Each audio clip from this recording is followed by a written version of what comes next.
কয়েক বছর পরে রঘু নিজের একটা ছোট কোণে ঘর বানায়। একদিন রঘু বলল, বাবু, গ্রামে চুরি বেড়ে গেছে, আমার টাকা বাড়িতে রাখতে ভয় লাগছে।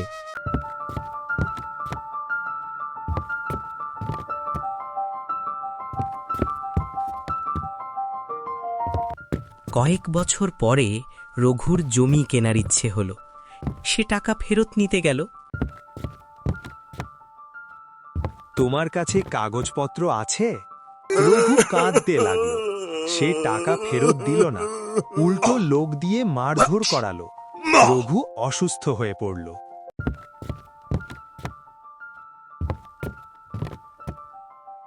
এই খবর শুনে হরিনাথ বাবু রঘুর বাড়িতে এলেন। সব শুনে বললেন, তোমার টাকা ফেরত আনার একটা কৌশল আছে। পরদিন হরিনাথবাবু একটা সুটকেস ভর্তি টাকা নিয়ে চৌধুরী সাহেবের বাড়িতে গেলেন। আমি অন্য রাজ্যে যাচ্ছি, 1,00,000 টাকা তোমার কাছে রাখতে চাই। চৌধুরী সাহেব খুশি হয়ে রাজি হয়ে গেল।